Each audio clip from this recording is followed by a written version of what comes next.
আলাইকুম এভরিওয়ান, আপনারা সবাই কেমন আছেন? আশা করি আল্লাহর অশেষ রহমতে খুব ভালো আছেন। আমি আলহামদুলিল্লাহ ভালো আছি। তো আজকে রেসিপি চালের গুঁড়া ছাড়া ভাপা পিঠা। তো চালের গুঁড়া ছাড়া ভাপা পিঠা বানানোর জন্য এই যে এখানে আমি 2 কাপ মেজারিং কাপে 2 কাপ সুজি নিয়ে নিছি। দিব সামান্য একটু লবণ, 1 পিঞ্চের মতো। মিষ্টি জিনিসে একটু লবণ থাকলে ভালো হয়। লবণ আর সুজিটা মিশিয়ে নিলাম।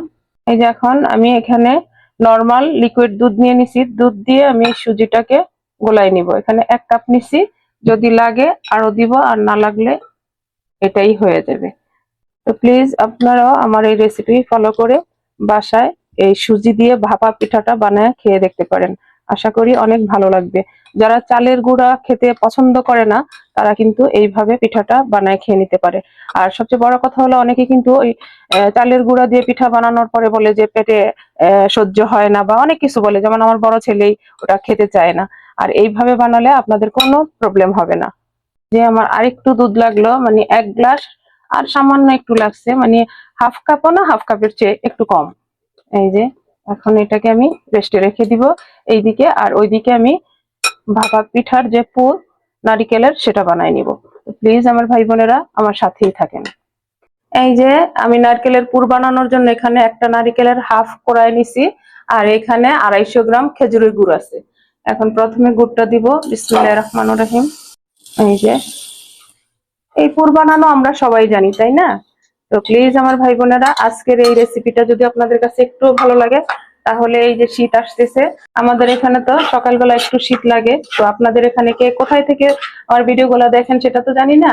তো প্লিজ আমাকে জানাবেন আপনাদের এখানেও কি আমাদের মতো একটু একটু ঠান্ডা পড়তেছে কিনা। আর এই ঠান্ডার মৌসুমে এই পিঠাগুলা বানায় খেয়ে দেখবেন। নারকেলের পুরটা বানাই নিলাম, এখন পিঠাগুলা বানানো শুরু করবো।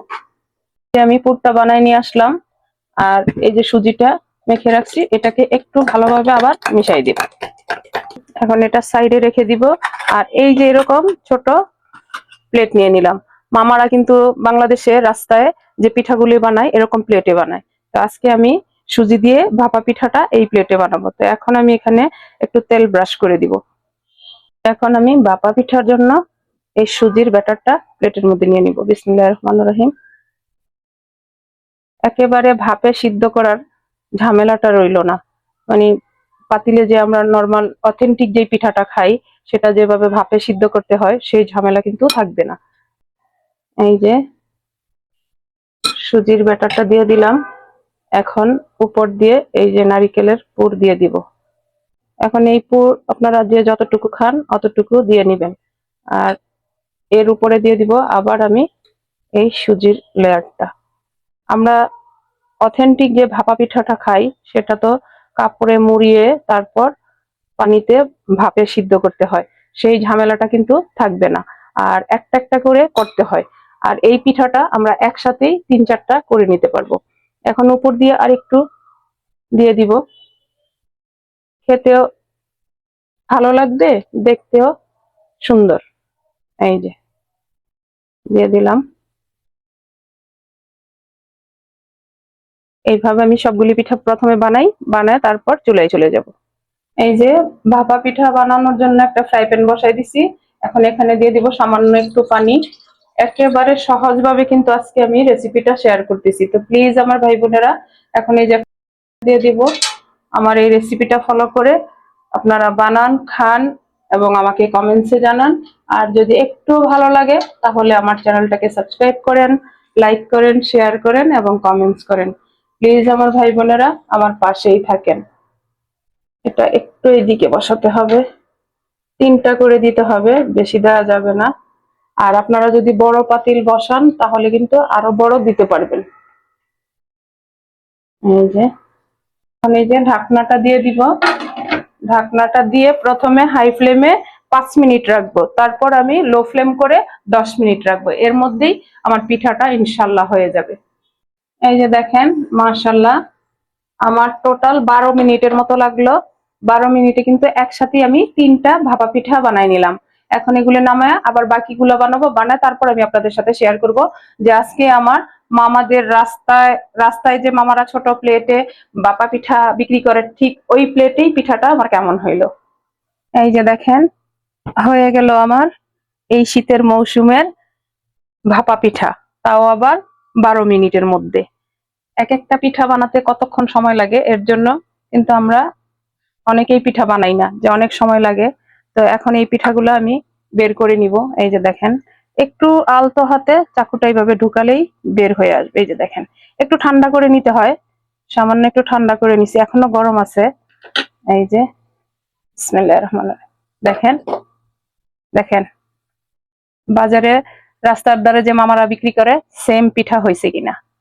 তো এইভাবে আমি সবগুলি পিঠা বের করি, বের করে সার্ভ করে আবার আমি আপনাদের সাথে শেয়ার করতেছি।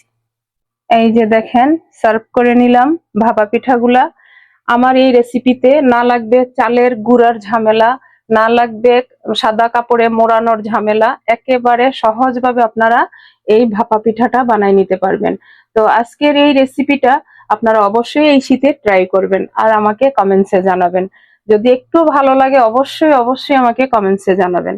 তো যাই হোক, আজকে তো আমার পিঠাটা বানানো হয়ে গেল। আমি আপনাদের কাছে একটা পিঠা ভেঙে দেখাই যে কেমন হয়েছে। এই যে একটা পিঠা আপনাদেরকে আমি দেখাই ভেঙে। এই যে দেখেন, এই পিঠটাও দেখেন পিঠার। এই যে মাশাআল্লাহ, এখন ভেঙে দেখাই আপনাদের। দেখেন দেখেন তো, কাপড়ে মোড়ানো বা চালের গুঁড়া ছাড়া এরকম একটা ভাপা পিঠা এবং কাপড়ে মুড়িয়ে ভাপে একটা একটা করে পিঠা বানানোর চাইতে এইভাবে পিঠাগুলা অনেক ভালো হয় এবং দেখতেও অপূর্ব সুন্দর, খেতেও অনেক টেস্টি। আর চালের গুঁড়াটা কিন্তু কাঁচা থাকার সম্ভাবনা থাকে, এটাতে কোনো রকমই কাঁচা থাকার সম্ভাবনা নেই। তো যাই হোক, আপনারা এই রেসিপিটা ফলো করে বানায় দেখতে পারেন, আশা করি নিরাশ হবেন না, ভালো লাগবে। একবার বানালে বারবার বানাতে ইচ্ছে করবে। তো যাই হোক, আমি এখন আপনাদের কাছ থেকে বিদায় নিব, আবার নতুন কোনো রেসিপি নিয়ে আসবো। আল্লাহ হাফেজ।